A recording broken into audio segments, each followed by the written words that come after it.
തിരുവചനം തിരുവചനം. ഈശോ മിശിഹായ്ക്ക് സ്തുതിയായിരിക്കട്ടെ. പ്രിയപ്പെട്ട ദൈവജനമേ, ഈ ശുശ്രൂഷയിൽ പങ്കെടുക്കുന്ന നമ്മളെല്ലാവരെയും ആത്മീയമായി വളർത്താൻ സഹായിക്കുന്ന ഒരു തിരുവചനം നൽകി പരിശുദ്ധാത്മാവ് വിശുദ്ധ പൗലോസ്ലീഹായിലൂടെ നമ്മളോട് സംസാരിക്കുകയാണ്. വിശുദ്ധ പൗലോസ്ലീഹ ഫിലിപ്പ്യർക്ക് എഴുതിയ ലേഖനം 4-ാം അധ്യായം അതിൻ്റെ 6-ാം തിരുവചനം. വചനം ഇങ്ങനെ പറയുന്നു: ഒന്നിനെക്കുറിച്ചും ആകുലരാകേണ്ട, പ്രാർത്ഥനയിലൂടെയും അപേക്ഷയിലൂടെയും കൃതജ്ഞതാസ്തോത്രങ്ങളോടെ നിങ്ങളുടെ യാചനകൾ ദൈവസന്നിധിയിൽ അർപ്പിക്കുവിൻ. എന്നെ കേൾക്കുന്ന പ്രിയപ്പെട്ടവരെ, നമ്മളോട് ഓരോരുത്തരോടുമാണ് വിശുദ്ധ പൗലോസ്ലീഹ ഈ കാര്യം പറയുന്നത്. ഒന്നിനെക്കുറിച്ചും ആകുലരാകേണ്ട. നമ്മുടെ അനുദിന ജീവിതത്തിൽ പല വിഷയങ്ങളിൽ ആകുലപ്പെടുന്ന മനസ്സാണ് നമുക്കൊക്കെയുള്ളത്. അതുകൊണ്ട് പൗലോസ്ലീഹ ഈ പറയുന്ന കാര്യം നമ്മുടെ ഹൃദയത്തിങ്കിലേക്ക് നമുക്ക് സ്വീകരിക്കാം. ഒന്നിനെക്കുറിച്ചും ആകുലപ്പെടേണ്ട. ഞാൻ ഈ വിഷയത്തെക്കുറിച്ച് പറയുമ്പോൾ ഒത്തിരി പേരുടെ മനസ്സിൽ പലതരത്തിലുള്ള ചിന്തകളുണ്ടാവും. അനുദിന ജീവിതത്തിൽ പിന്നെ ആകുലപ്പെടാതെ എങ്ങനെയാണ് ജീവിക്കുക, നാളെയെക്കുറിച്ച് ചിന്തിക്കണ്ടേ എന്നിങ്ങനെയുള്ള അനേക ചോദ്യങ്ങൾ അനേകരുടെ മനസ്സിലുണ്ടാവും. പ്രിയപ്പെട്ടവരെ, ഈ കഴിഞ്ഞ നാളിൽ ഞാൻ പരിചയപ്പെട്ട 2 ചെറുപ്പക്കാരുടെ ജീവിതാനുഭവം പങ്കുവെച്ചുകൊണ്ട് ഈ വിഷയത്തെ അല്പം കൂടെ മനസ്സിലാക്കാൻ നമ്മൾ ശ്രമിക്കുകയാണ്. ഒരു ചെറുപ്പക്കാരൻ അവൻ്റെ ജീവിതത്തിൽ ഈ കഴിഞ്ഞ നാളുകളിൽ കൊറോണയുടെ ദുരന്തങ്ങളൊക്കെ ഏറ്റുവാങ്ങി ജീവിതത്തിൽ ജോലി നഷ്ടപ്പെട്ട് തികച്ചും പരാജയപ്പെട്ടു എന്നുള്ള ചിന്തയോടുകൂടി ധ്യാനമന്ദിരത്തിൽ വരികയും കുറച്ച് ദിവസം ഈ ധ്യാനമന്ദിരത്തിലൊക്കെ താമസിക്കുകയും നല്ല ഒരു കുമ്പസാരം നടത്തുകയും തുടർന്ന് ആത്മീയമായി കുറേയധികം ബോധ്യങ്ങൾ ലഭിക്കുകയും ചെയ്ത ഒരു വ്യക്തിയാണ്. അവൻ ഈ ധ്യാനമന്ദിരത്തിലെ താമസമൊക്കെ കഴിഞ്ഞപ്പോൾ അവൻ്റെ ഉള്ളിൽ അവൻ്റെ ജീവിതത്തിൽ ഇനി ചെയ്യേണ്ട കുറച്ച് തീരുമാനങ്ങളൊക്കെ അവൻ എടുത്തു. അവൻ പോകാൻ നേരം ഒരു പേപ്പറിൽ അവൻ എഴുതിയ തീരുമാനങ്ങളുമായി എൻ്റെ അടുക്കൽ വന്നു. എന്നിട്ട് എന്നോട് പറഞ്ഞു, അച്ഛാ, നോക്കിക്കേ, ഇതെല്ലാം ഞാൻ ഇന്നു മുതൽ ചെയ്യാൻ ആഗ്രഹിക്കുന്ന കുറേ കാര്യങ്ങളാണ്. ഇതൊക്കെ എന്നെ കൊണ്ട് ചെയ്യാൻ പറ്റുമോ എന്ന് എനിക്കറിഞ്ഞുകൂടാ. എനിക്കെന്നിൽ തന്നെ ഒരു വിശ്വാസക്കുറവുണ്ട്. ഇത് ഒരു ചെറുപ്പക്കാരൻ. മറ്റൊരു ചെറുപ്പക്കാരൻ ഈ കഴിഞ്ഞ ദിവസം പ്രാർത്ഥനയ്ക്ക് വന്നപ്പോൾ പറഞ്ഞത് ഇങ്ങനെയാണ്: അച്ഛാ, എനിക്ക് വേണ്ടി ഒന്ന് പ്രാർത്ഥിച്ചേ. ഞാൻ ചോദിച്ചു, എന്തിനു വേണ്ടിയാണ് ഞാൻ നിനക്ക് വേണ്ടി പ്രാർത്ഥിക്കേണ്ടത്? അപ്പോൾ അവൻ പറഞ്ഞു, എനിക്ക് ഒരു ആത്മവിശ്വാസക്കുറവ്, ഒരു കോൺഫിഡൻസ് ഇല്ല, ഒന്നും ചെയ്യാനായിട്ടൊരു താല്പര്യമില്ല. ഞാനൊരു പരാജയമാണോ എന്ന് എൻ്റെ ഉള്ളിൽ പലതവണ ഇതിങ്ങനൊരു ചിന്ത വന്നുകൊണ്ടിരിക്കുകയാണ്. ഒരു കാര്യവും ചെയ്യാനായിട്ട് എനിക്കൊരു ഉന്മേഷമില്ല. പ്രിയപ്പെട്ടവരെ, ഈ 2 ചെറുപ്പക്കാരും പങ്കുവച്ചതിൻ്റെ സാരാംശം എന്താണെന്നറിയോ? എനിക്ക് ഇതൊക്കെ ചെയ്യാൻ പറ്റുമോ എന്ന് എനിക്ക് അറിഞ്ഞുകൂടാ, എനിക്ക് ആത്മവിശ്വാസമില്ല, എനിക്ക് ഒരു കോൺഫിഡൻസ് ഇല്ല എന്നിങ്ങനെ അവർ അവരിൽ തന്നെ ആശ്രയിച്ചു കൊണ്ടുള്ള ഒരു സംസാര ശൈലിയാണ്. നമ്മൾ ഒരു കാര്യം നമ്മൾ തിരിച്ചറിയേണ്ടിയിരിക്കുന്നു. നമ്മളിൽ തന്നെ ആശ്രയിച്ചുകൊണ്ട് ഒരു തീരുമാനങ്ങൾ എടുത്താലും ജീവിതത്തെ മുന്നോട്ട് നയിക്കാൻ നമ്മൾ ആഗ്രഹിച്ചാലും ഇന്നല്ലെങ്കിൽ നാളെ അത് വലിയ ഒരു സംഘർഷത്തിലേ ചെന്ന് അവസാനിക്കുകയുള്ളൂ. കാരണം എന്താണ്? കാരണം നമ്മളെക്കുറിച്ച് നമ്മൾ ചിന്തിക്കും തോറും നമ്മുടെ പരിമിതികളാണ് നമ്മുടെ മുമ്പിൽ ആദ്യം വരുന്നത്. ശരിയല്ലേ? നമ്മൾ നമ്മളെക്കുറിച്ച് തന്നെ ചിന്തിക്കുക. അപ്പോൾ നമ്മുടെ മുമ്പിൽ ആദ്യം പ്രത്യക്ഷപ്പെടുന്നത് നമ്മുടെ പരിമിതികളാണ്. നമ്മൾ ഇത്രയല്ലേ ഉള്ളൂ. പ്രിയപ്പെട്ടവരെ, ഈ ഒരു ചിന്ത നമ്മുടെ ഉള്ളിൽ വല്ലാത്തൊരു സംഘർഷം സൃഷ്ടിക്കും. എനിക്കിതൊക്കെ ചെയ്യാൻ പറ്റുമോ? ഞാൻ ഇത്രയും നാളും ഒരു പരാജയമായിരുന്നു, എനിക്ക് ഇനിയൊരു ഉയർച്ചയുണ്ടോ? ഇതൊരു വല്ലാത്ത സംഘർഷമായിട്ട് ഉള്ളിൽ രൂപപ്പെടുകയും ഈ സംഘർഷം പിന്നീട് ആകുലതയായി മാറ്റപ്പെടുകയും ചെയ്യുന്നു. പ്രിയപ്പെട്ടവരെ, ഇവിടെയാണ് എന്താണ് ആകുലത എന്നുള്ള വിഷയത്തെ നമ്മൾ തിരിച്ചറിയേണ്ടത്. ആകുലത എന്ന് പറഞ്ഞു കഴിഞ്ഞാൽ ഒരു കാര്യം നീ മനസ്സിൽ ഉറപ്പിക്കുക, ദൈവത്തിലുള്ള ആശ്രയത്വം വിട്ട് നീ നിന്നിൽ തന്നെ ആശ്രയിക്കുന്നതാണ് നിന്റെ ജീവിതത്തിലെ ആകുലത. ദൈവത്തിലുള്ള വിശ്വാസം അല്ലെങ്കിൽ ദൈവം എന്നെ നയിക്കും എന്നുള്ള ആ ബോധ്യം നഷ്ടപ്പെട്ടിട്ട് ഞാൻ എന്നിൽ തന്നെ ആശ്രയിക്കുകയും എൻ്റെ ജീവിതം ഞാനാണ് നടത്തുന്നത് എന്ന് ചിന്തിക്കുകയും ചെയ്യുമ്പോൾ ഒത്തിരിയേറെ പരിമിതികൾ എൻ്റെ മുമ്പിൽ രൂപപ്പെടുകയും ആ പരിമിതികൾ എൻ്റെ ജീവിതത്തിൽ എന്നും തലയ്ക്ക് മുകളിൽ ഒരു ഭാരം പോലെ ആകുലതയായി നമ്മളെ നയിക്കുകയും ചെയ്യും. ഇവിടെയാണ് വിശുദ്ധ ഗ്രന്ഥം നമ്മുടെ മുമ്പിൽ വെച്ച് നീട്ടുന്ന ചില വചനങ്ങൾ നമ്മൾ പഠിക്കേണ്ടത്. മത്തായിയുടെ സുവിശേഷം 6-ാം അധ്യായം അതിൻ്റെ 28-ാം തിരുവചനത്തിൽ മനോഹരമായ വചനം, നമുക്കൊക്കെ വളരെ പരിചിതമായിട്ടുള്ള വചനമാണ്, എങ്കിലും ഈ അവസരത്തിൽ ഈ വചനം പഠിക്കുന്നത് വളരെ നല്ലതാണ്. മത്തായിയുടെ സുവിശേഷം 6-ാം അധ്യായം അതിൻ്റെ 28-ാം തിരുവചനം. വചനം ഇങ്ങനെയാണ്: വസ്ത്രത്തെ പറ്റിയും നിങ്ങൾ എന്തിന് ആകുലരാകുന്നു? വയലിലെ ലില്ലികൾ എങ്ങനെ വളരുന്നു എന്ന് നോക്കുക, അവ അധ്വാനിക്കുന്നില്ല, നൂൽ നൂൽക്കുന്നില്ല. ഈശോ പറയുകയാണ്, നീ ചില കാര്യങ്ങൾ ഈ പ്രപഞ്ചത്തെ ഒന്ന് നോക്കണം. ഈ പ്രപഞ്ചത്തെ നോക്കുമ്പോൾ ഈ പ്രപഞ്ചം നിന്നെ ചില കാര്യങ്ങൾ പഠിപ്പിക്കും. അവ ആകുലരാകുന്നുണ്ടോ? അതായത് വയലിലെ ലില്ലികൾ എങ്ങനെ വളരുന്നു എന്ന് നോക്കുക, അവ ആകുലപ്പെടുന്നുണ്ടോ? വീണ്ടും നമ്മുടെ മുമ്പിൽ 31-ാം തിരുവചനം പറയുന്നു, അതിനാൽ എന്തു ഭക്ഷിക്കും, എന്തു പാനം ചെയ്യും, എന്തു ധരിക്കും എന്ന് വിചാരിച്ച് നിങ്ങൾ ആകുലരാകേണ്ട. പ്രത്യേകിച്ച് 6-ാം അധ്യായത്തിൽ 25 മുതലുള്ള വചനത്തിൽ ദൈവ പരിപാലനയിലുള്ള ആശ്രയത്തെക്കുറിച്ച് വചനം പഠിപ്പിക്കുമ്പോൾ കൃത്യം വ്യക്തമായി പറയുന്നു, എന്താണ്? നീ ആകുലപ്പെടേണ്ട. വീണ്ടും 34-ാം തിരുവചനം ഇങ്ങനെയാണ്: അതിനാൽ നാളെക്കുറിച്ച് നിങ്ങൾ ആകുലരാകരുത്, നാളത്തെ ദിനം തന്നെ അതിനെക്കുറിച്ച് ആകുലപ്പെട്ടുകൊള്ളും, ഓരോ ദിവസത്തിനും അതതിൻ്റെ ക്ലേശം മതി. പ്രിയപ്പെട്ടവരെ, ഈ വചനം നമ്മുടെ ഹൃദയത്തിൽ സ്വീകരിക്കുമ്പോൾ നമ്മൾ ഒരു കാര്യം നമ്മൾ ശ്രദ്ധിക്കണം. വചനം പറയുന്നത് നാളെക്കുറിച്ച് നീ ചിന്തിക്കണ്ട എന്നല്ല. സ്വാഭാവികമായും ഈ പ്രപഞ്ചത്തിൽ ജീവിക്കുമ്പോൾ നാളെക്കുറിച്ച് നമുക്ക് ചിന്ത വേണം, കരുതൽ വേണം. എന്നാൽ നാളെക്കുറിച്ച് ഭാരം കൊണ്ട് നടക്കരുത്. നമുക്കൊക്കെയുള്ള മനോഭാവം എന്താണ്? നാളെ എന്ത് സംഭവിക്കും, നാളെ എങ്ങനെയാവും എന്നിങ്ങനെ നാളെക്കുറിച്ചുള്ള ഭാരമാണ് നമ്മളെ പലരെയും ഭരിക്കുന്നത്. ആ ഭാരമാണ് ആകുലത. ഇതാ കൃത്യമായിട്ട് പൗലോസ്ലീഹ നമ്മളോട് പറയുന്നത്, നീ ആകുലപ്പെടേണ്ട, മറിച്ച് എന്ത് ചെയ്യണം? നിന്റെ ജീവിതത്തിൽ നീ ദൈവത്തോടുള്ള ആശ്രയത്വം വർദ്ധിപ്പിച്ചാൽ നിന്റെ ആകുലത കുറഞ്ഞു കിട്ടും. നമ്മുടെയൊക്കെ അനുദിന ജീവിതത്തിൽ നമ്മൾ ശീലിക്കേണ്ട ഒരു ശൈലിയെക്കുറിച്ചാണ് തിരുവചനം ഇതാ കൃത്യമായിട്ട് പഠിപ്പിക്കുന്നത്. ഞാൻ പറഞ്ഞത് ശ്രദ്ധിക്കണം. നാളെക്കുറിച്ച് ചിന്ത വേണം, കരുതൽ വേണം, എന്നാൽ ഭാരം വേണ്ട. അതിൻ്റെ അർത്ഥം എന്താണ്? ദൈവം ജീവിതത്തിൽ വളരെ കൃത്യമായി വ്യക്തമായി നമുക്ക് വേണ്ടി ഒരു പദ്ധതി ഒരുക്കിയിട്ടുള്ള ദൈവമാണ്. ഈ പ്രപഞ്ചത്തിലേക്ക് നിന്നെയും എന്നെയും സൃഷ്ടിച്ചപ്പോൾ ദൈവത്തിന് കൃത്യമായ ഒരു പദ്ധതിയില്ലേ? അതല്ലേ ജെറമ്യ പ്രവചനം പഠിപ്പിക്കുന്നത്? നമുക്കൊക്കെ പരിചയമുള്ള വചനമല്ലേ ജെറമ്യ പ്രവചനം 29-ാം അധ്യായം 11-ാം തിരുവചനം. ഇതാ കർത്താവ് അരുളി ചെയ്യുന്നു, നിന്നെക്കുറിച്ച് ഒരു പദ്ധതിയുണ്ട്. അതെന്തിനു വേണ്ടിയിട്ടുള്ളതാ?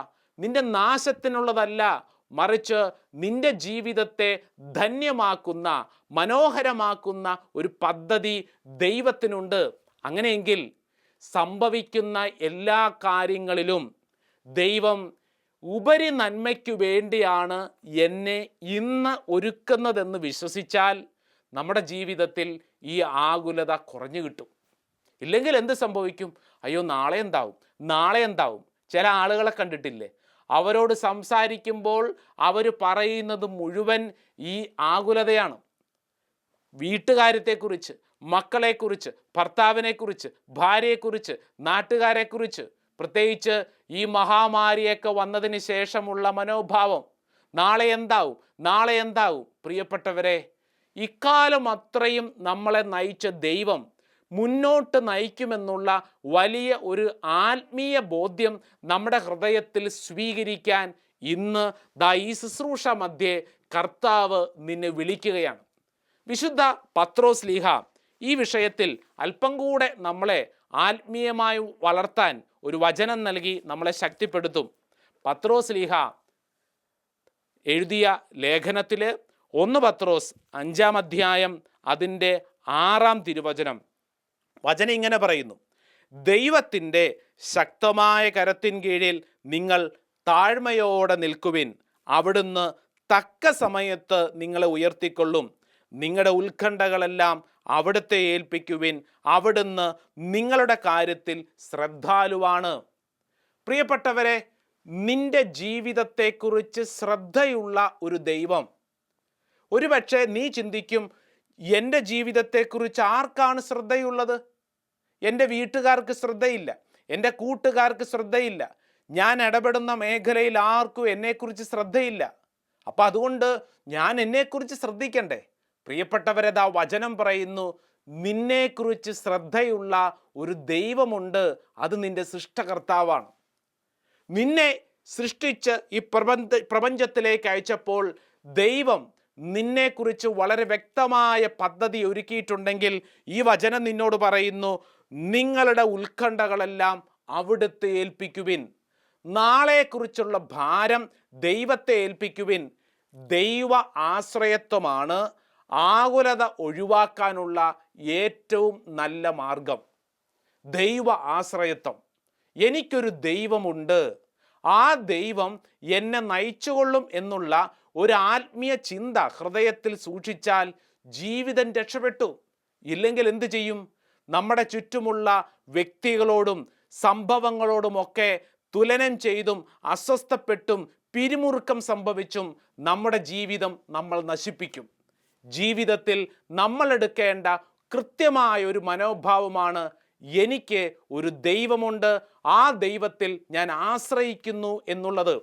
പ്രിയപ്പെട്ട ദൈവജനമേ, നമ്മൾ ഒരു കാര്യം ഇവിടെ ശ്രദ്ധിക്കേണ്ടിയിരിക്കുന്നു. അതായത്, നമ്മുടെ ജീവിതത്തിൽ വ്യത്യസ്തങ്ങളായ തകർച്ചകൾ സംഭവിക്കുമ്പോൾ, അതായത് നമ്മിലുള്ള ആശ്രയത്തെ പൊളിക്കുന്ന സംഭവങ്ങൾ ഉണ്ടാകുമ്പോൾ നീ തകർന്നു പോകരുത്. അതായത് നമ്മുടെ ജീവിതത്തിൽ നമ്മളെ ആശ്രയിച്ചുകൊണ്ട് മാത്രം നമ്മൾ ചെയ്ത പല കാര്യങ്ങളും തകർന്നു പോയിട്ടുണ്ടാവാം. ഒരുപക്ഷെ ഈ സമയം ഈ ശുശ്രൂഷയിൽ പങ്കെടുക്കുന്ന പലരും സ്വയം ഒന്ന് വിലയിരുത്തി നോക്കിക്കേ.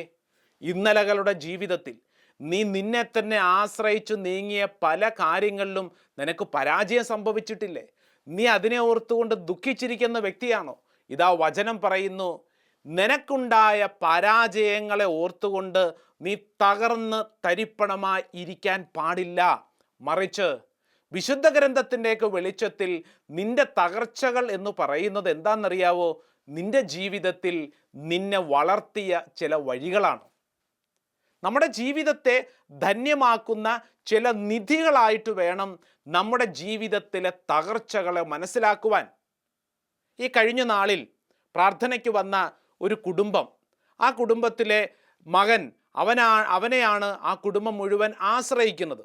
അപ്പോൾ അവൻ വ്യക്തിപരമായി അവൻ്റെ ജീവിതത്തെ പങ്കുവച്ചപ്പോൾ അവൻ എന്നോട് പറഞ്ഞു, അച്ഛാ, എന്നെക്കുറിച്ച് എൻ്റെ കുടുംബത്തിന് വലിയ പ്രതീക്ഷയാണ്. അവർക്കൊന്നും എൻ്റെ ഒറിജിനൽ സ്വഭാവം അറിഞ്ഞുകൂടാ. ഞാൻ അച്ഛനോട് പങ്കുവച്ചല്ലോ എൻ്റെ പരാജയങ്ങൾ, എൻ്റെ സ്വഭാവക്കേടുകൾ മുഴുവൻ. അച്ഛാ, എൻ്റെ വീട്ടുകാരുടെ വിചാരം ഞാൻ ഒരു നല്ല കുട്ടിയാണെന്നുള്ളതാണ്. ചില സമയത്തൊക്കെ എൻ്റെ വീട്ടുകാർ പറയും, നിന്നെ ഒരച്ഛനാക്കം വിടേണ്ടതാണ്. കാരണം അവരുടെ ചിന്ത അത്രയും നല്ല സ്വഭാവമാണ് എൻ്റേത് എന്നുള്ളതാണ്. അച്ഛാ, എനിക്കല്ലേ എൻ്റെ സ്വഭാവം അറിയാവുള്ളൂ. അച്ഛനോട് പങ്കുവച്ചപ്പോൾ അച്ഛന് മനസ്സിലായില്ലേ എൻ്റെ കയ്യിലിരിപ്പ്? അച്ഛാ, ഒരു കാര്യം ഞാൻ പറയട്ടെ, എനിക്ക് നന്നാവണമെന്നൊക്കെ ആഗ്രഹമുണ്ട്, പക്ഷേ പറ്റണ്ടേ? എനിക്കെന്താണെന്നറിഞ്ഞുകൂടാ, ഞാൻ ഇങ്ങനെയാണ്, ഞാൻ ചെയ്യുന്നതൊക്കെ ഇങ്ങനെയായി പോകുന്നു. ഞാൻ ആഗ്രഹിക്കാത്ത കൂട്ടുകെട്ടിലൊക്കെ ചെന്ന് പെടുന്നു. അച്ഛാ, എനിക്ക് ആഗ്രഹമൊന്നുമില്ല, പക്ഷെ ചെന്ന് പെടുന്ന കൂട്ടുകെട്ടുകളെല്ലാം തന്നെ ഇങ്ങനെയുള്ള ചില കൂട്ടുകെട്ടുകളാണ് എന്നിങ്ങനെ ഈ ചെറുപ്പക്കാരൻ പറഞ്ഞുകൊണ്ടിരിക്കുന്നു. പ്രിയപ്പെട്ടവരെ, ഞാൻ അവനോടൊരു കാര്യം പറഞ്ഞു.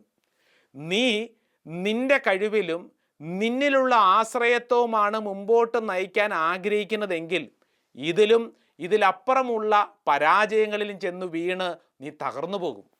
അപ്പോൾ അവൻ എന്നോട് ചോദിച്ചു, പിന്നെ ഞാൻ എന്ത് ചെയ്യും? നീ ചെയ്യേണ്ട കാര്യം നിന്റെ ദുർബലതകൾ, നിന്റെ ബലഹീനതകൾ നീ അംഗീകരിച്ച് ദൈവസന്നിധിയിൽ സമർപ്പിക്കുക, ദൈവത്തിൽ ആശ്രയിക്കുക. പ്രിയപ്പെട്ടവരെ, നമുക്കറിയാം നമ്മളെല്ലാവരും ബലഹീനരാണ്. നമുക്കൊത്തിരിയേറെ പരിമിതികളുള്ള മനുഷ്യരാണ്. നമ്മുടെ ഈ പരിമിതികൾക്ക് പൂർണ്ണത ലഭിക്കുന്നത് നമ്മുടെ ജീവിതത്തിൽ ചുറ്റുമുള്ള വ്യക്തികളിൽ നിന്നല്ല, മറിച്ച് സർവശക്തനായ ദൈവത്തിൽ നിന്നാണ്. സർവശക്തനായ ദൈവത്തെ ആശ്രയിക്കുമ്പോൾ നമ്മുടെ ജീവിതത്തിൽ ഇമ്പോസിബിൾ, നടക്കില്ല എന്ന് കരുതുന്ന കാര്യങ്ങൾ പോലും സാവധാനം നടപ്പിൽ വരുത്തുവാൻ നമുക്ക് സാധിക്കും. ഇതാണ് വിശുദ്ധ ഗ്രന്ഥം നമ്മുടെ മുമ്പിൽ പഠിപ്പിക്കുന്നത്. നിന്റെ ജീവിതത്തിലെ പരാജയങ്ങൾ ഒരുപക്ഷെ നാട്ടുകാർ പറയും, വീട്ടുകാർ പറയും, ഇത് നിന്റെ കുറവാണ്, ഇത് നിന്റെ പരാജയമാണ്. എന്നാൽ വിശുദ്ധ ഗ്രന്ഥം നിന്നോട് പറയുന്നു, നിന്റെ ജീവിതത്തിലുണ്ടായ പരാജയങ്ങൾ അത് നിന്റെ തകർച്ചയല്ല, മറിച്ച് നിന്നെ ആത്മീയമായി വളർത്തുന്ന അനുഗ്രഹത്തിൻ്റെ നിധികളാണെന്ന് വിശുദ്ധ ഗ്രന്ഥം പറയുകയാണ്.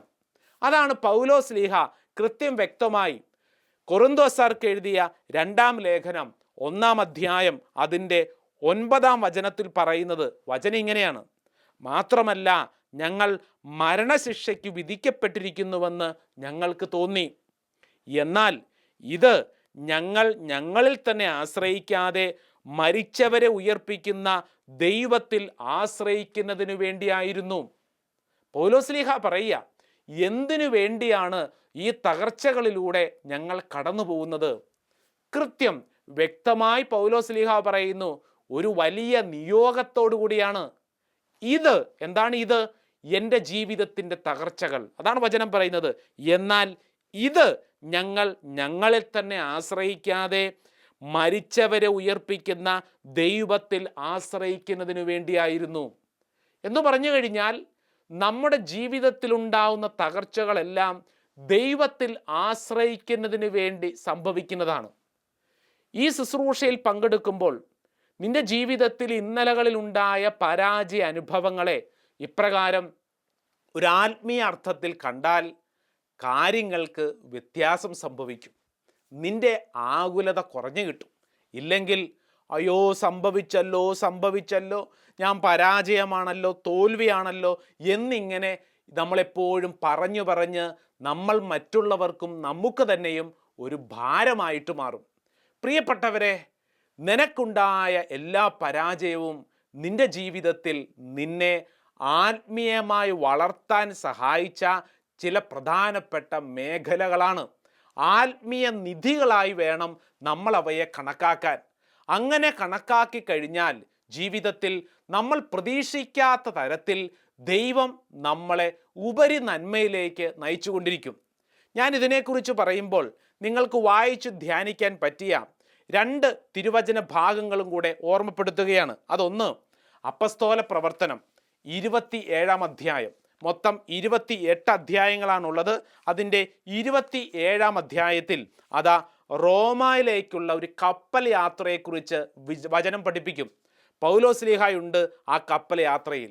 പ്രിയപ്പെട്ടവരെ, ആ കപ്പൽ യാത്ര അവരുടെ ജീവിതത്തിലെ വ്യത്യസ്തമായ ഒരു അനുഭവം നിറഞ്ഞ കപ്പൽ യാത്രയായിരുന്നു.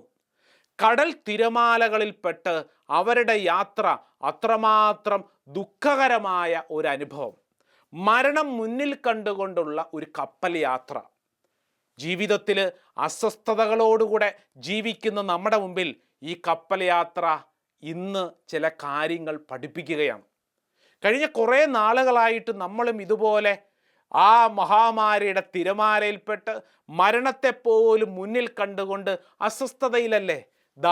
എന്നോടും നിന്നോടുമാണ് പൗലോസ് ശ്ലീഹ തൻ്റെ കപ്പൽ യാത്രയിൽ പൗലോസ്ലീഹ എടുത്ത ചില നിലപാടുകൾ ഈ കാലഘട്ടത്തിൽ നിനക്കുണ്ടായിരിക്കണമെന്ന് പൗലോസ്ലീഹ ഓർമ്മപ്പെടുത്തുന്നത്. അതെന്താണെന്ന് പൗലോസ്ലീഹ അപ്പസ്തോല പ്രവർത്തനം 27 25 തിരുവചനത്തിലുണ്ട്. വചനം ഇങ്ങനെയാണ്: അതിനാൽ ജനങ്ങളെ, നിങ്ങൾ ധൈര്യമായിരിക്കുവിൻ, എന്നോട് പറഞ്ഞതെല്ലാം അതുപോലെ സംഭവിക്കും എന്ന് എൻ്റെ ദൈവത്തിൽ ഞാൻ വിശ്വസിക്കുന്നു. പൗലോസ്ലീഹ കപ്പൽ യാത്രയിൽ, അതായത് മരണത്തെ മുന്നിൽ കണ്ടുകൊണ്ട് തകിടം മറിയുന്ന, കടൽ തിരമാലകൾക്കുള്ളിൽ തകിടം മറിഞ്ഞുകൊണ്ടിരിക്കുന്ന ഒരനുഭവത്തിൻ്റെ മുമ്പിൽ പൗലോസ്ലീഹ കൂടെ യാത്ര ചെയ്യുന്നവരോട് പറയാണ്, നിങ്ങൾ ധൈര്യമായിരിക്കുവിൻ, നിങ്ങൾ ധൈര്യമായിരിക്കുവിൻ. വീണ്ടും അടുത്തൊരു വചനമുണ്ട്, 27 അതിൻ്റെ 33 തിരുവചനം. അപ്പസ്തോല പ്രവർത്തനം 27 33 ഇതാ വചനം പറയുന്നു: നിങ്ങൾ ഉത്കണ്ഠാകുലരായി ഒന്നും ഭക്ഷിക്കാതെ കഴിയാൻ തുടങ്ങിയിട്ട് 14 ദിവസമായല്ലോ, നിങ്ങളിങ്ങനെ ഉത്കണ്ഠപ്പെടല്ലേ. പൗലോസ്ലീഹ ധൈര്യം കൊടുക്കുകയാണ്. ഈ കാലഘട്ടത്തിൽ നമുക്ക് ഓരോരുത്തർക്കും ഉണ്ടായിരിക്കേണ്ട ഒരു മനോഭാവം പൗലോസ്ലീഹ ഇവിടെ പ്രഖ്യാപിക്കുകയാണ്. കൂടെയുള്ള വ്യക്തികൾക്ക് ധൈര്യം പകർന്നു കൊടുക്കണം, ആകുലപ്പെടേണ്ട, അസ്വസ്ഥപ്പെടേണ്ട എന്ന് പറഞ്ഞു കൊടുക്കണം. ഇങ്ങനെ പറഞ്ഞു കൊടുക്കാൻ തക്കവണ്ണമുള്ള ഒരു പ്രവാചക ദൗത്യമാണ് ദൈവം നമ്മിൽ നിന്ന് ആഗ്രഹിക്കുന്നത്. നമ്മളൊന്ന് ചിന്തിച്ചു നോക്കിയേ, പൗലോസ്ലീഹ എത്ര വലിയ ധൈര്യത്തോടു കൂടിയാണ് നിങ്ങൾ മരിക്കുകയില്ല, നിങ്ങൾ ധൈര്യമായിരിക്കുവിൻ, ദൈവം കൂടെയുണ്ട്, നിങ്ങൾ ആകുലപ്പെടേണ്ട എന്നിങ്ങനെ ആ കൂടെയുള്ളവരോട് പറഞ്ഞു കൊടുക്കുന്നത്. ഈ പൗലോസ്ലീഹായ്ക്ക് ഇപ്രകാരം പറയാൻ മാത്രം എന്ത് ധൈര്യമാണുള്ളത്? പ്രിയപ്പെട്ടവരെ, അത് മനസ്സിലാക്കണമെങ്കിൽ പൗലോസ്ലീഹായ്ക്ക് കിട്ടിയ ചില ആത്മീയ ദർശനങ്ങൾ തിരിച്ചറിഞ്ഞാൽ മതി. പൗലോസ്ലീഹായുടെ ജീവിതയാത്രയിൽ കൂടെ വന്നിരുന്ന ശിഷ്യന്മാർ പത്രോസും സംഘവും നിശ്ചയമായും ജീവിതത്തിൻ്റെ പല സന്ദർഭങ്ങളിലും പൗലോസ്ലീഹായോട് പറഞ്ഞു കൊടുത്തിട്ടുണ്ടാവും, ഞങ്ങളുടെയൊക്കെ ജീവിതത്തിൽ പലപ്പോഴും കൊടുങ്കാറ്റുകളൊക്കെ ഉണ്ടായപ്പോൾ, തിരമാലകൾ ഉയർന്ന് മരണത്തോട് പോലും മല്ലിട്ടപ്പോൾ ഞങ്ങളെ രക്ഷിച്ച ഒരുവനുണ്ട്. മർക്കോസ് വിശേഷമാണ് അത് നമ്മുടെ മുമ്പിൽ പഠിപ്പിക്കുന്നത്. മർക്കോസ് വിശേഷം അതിൻ്റെ 6 45 മുതലുള്ള വചനം ഇങ്ങനെയാണ്: താൻ ജനക്കൂട്ടത്തെ പിരിച്ചുവിടുമ്പോഴേക്കും വഞ്ചിയിൽ കയറി തനിക്ക് മുമ്പേ മറുകരയിലുള്ള ബെത്സയിദയിലേക്ക് പോകാൻ അവൻ ശിഷ്യന്മാരെ നിർബന്ധിച്ചു. ആളുകളോട് യാത്ര പറഞ്ഞ ശേഷം അവൻ പ്രാർത്ഥിക്കാൻ മലയിലേക്ക് പോയി. വൈകുന്നേരമായപ്പോൾ വഞ്ചി നടുക്കടലിലായിരുന്നു, അവൻ തനിച്ചു കരയിലും. അവർ വഞ്ചി തുഴഞ്ഞ് അവശരായി എന്നവൻ മനസ്സിലാക്കി, കാരണം കാറ്റ് പ്രതികൂലമായിരുന്നു. രാത്രിയുടെ 4 യാമത്തിൽ അവൻ കടലിനുമീതെ നടന്ന് അവരുടെ അടുത്തെത്തി. അവരെ കടന്നു പോകാൻ ഭാവിച്ചു. അവൻ കടലിനുമീതെ നടക്കുന്നത് കണ്ട് അതൊരു ഭൂതമായിരിക്കുമെന്ന് കരുതി അവർ നിലവിളിച്ചു. അവരെല്ലാവരും അവനെ കണ്ടു പരിഭ്രമിച്ചു. ഉടനെ അവൻ അവരോട് സംസാരിച്ചു, ധൈര്യമായിരിക്കുവിൻ, ഞാനാണ്, ഭയപ്പെടേണ്ട. അവൻ വഞ്ചിയിൽ കയറി, അപ്പോൾ കാറ്റ് ശമിച്ചു. പ്രിയപ്പെട്ടവരെ, ശിഷ്യന്മാരുടെ ജീവിതത്തിൽ അവർ അനുഭവിച്ച ഒരു കാര്യം, അതായത് നടുക്കടലിൽ കിടക്കുന്ന ശിഷ്യന്മാർ. ഈ നടുക്കടലിൽ മരണത്തോട് മല്ലിട്ടുകൊണ്ടിരിക്കുമ്പോൾ അവർ വാവിട്ട് നിലവിളിക്കുന്നുണ്ട്. അവരുടെ നിലവിളി ആരു കേൾക്കാനാണ്? ഈ നിലവിളിയുടെ മധ്യത്തിൽ അവരെ സഹായിക്കാൻ അതാ യേശു കടന്നു വരികയാണ്. പ്രിയപ്പെട്ടവരെ, നിന്റെ ജീവിതത്തിൽ ആരും സഹായത്തിന് കൂടെയില്ല എന്ന് നീ കരുതുമ്പോൾ, നിന്റെ നിലവിളി ആരും കേൾക്കുന്നില്ല എന്ന് നീ ചിന്തിക്കുമ്പോൾ, ഇതാ വചനം പറയുന്ന ഒരു സത്യം: നിന്റെ അപകട സ്ഥലത്തേക്ക്, നിന്റെ ദുഃഖത്തിലേക്ക് കടന്നു വരുന്ന ഒരു ദൈവമുണ്ട്. ഈ ആത്മീയ സത്യം ശിഷ്യന്മാർ നിശ്ചയമായും പൗലോസ്ലീഹായ്ക്ക് പങ്കുവച്ചിട്ടുണ്ടാവും. ജീവിതത്തിൻ്റെ ഇപ്രകാരം ആരും സഹായത്തിനില്ലല്ലോ, ജീവിതത്തിൻ്റെ തിരമാലകൾ മരണത്തോട് മരണമായി മുമ്പിൽ നിൽക്കുമ്പോൾ ഒരു കാര്യം അവർ തിരിച്ചറിഞ്ഞു: ദൈവം ഈ പ്രപഞ്ചത്തിൽ ഉണ്ട്. ദൈവം നമ്മളെ ഓരോ നിമിഷവും നയിക്കുന്നു. ദൈവത്തിൽ ആശ്രയിക്കുന്നതാണ് ഉത്തമം. പ്രിയപ്പെട്ടവരെ, ഇപ്രകാരം പൗലോസ്ലീഹ അതാ റോമിലേക്കുള്ള യാത്രയിൽ കൂടെയുണ്ടായിരുന്ന ആളുകൾക്ക് ബലം പകർന്നു കൊടുത്തത് അപ്പസ്തോല പ്രവർത്തനം 27 നമ്മൾ വായിച്ചു പഠിക്കുമ്പോൾ ഒരു കാര്യം എന്നോടും നിന്നോടും പൗലോസ്ലീഹ പറയുന്നുണ്ട്, ഈ കാലഘട്ടത്തിൽ ഇതുപോലെ മറ്റുള്ളവർക്ക് നമ്മൾ കൊടുക്കേണ്ടത് ഈ ധൈര്യമാണ്. ആകുലപ്പെടേണ്ട, ദൈവത്തിൽ ആശ്രയിക്കുക എന്ന് പഠിപ്പിക്കാനുള്ള ഒരു ധൈര്യം.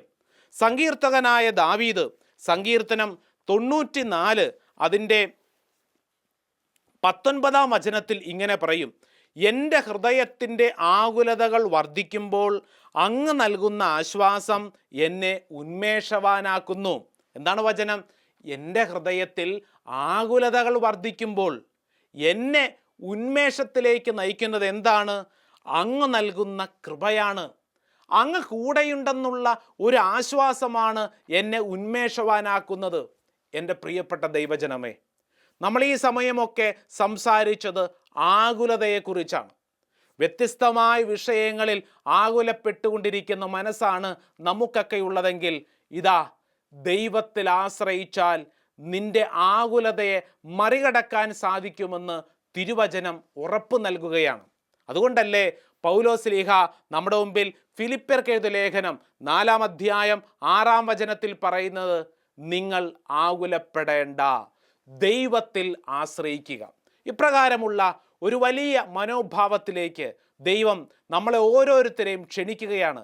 നിശ്ചയമായും നമ്മുടെ അനുദിന ജീവിതത്തിൽ ദൈവ ആശ്രയ ബോധ്യത്തിലോടുകൂടി ആകുലത അകറ്റി ദൈവത്തോട് ചേർന്ന് സന്തോഷമുള്ള ജീവിതം നയിക്കാം. ദൈവസമൃദ്ധമായി അനുഗ്രഹിക്കട്ടെ. ആമേൻ.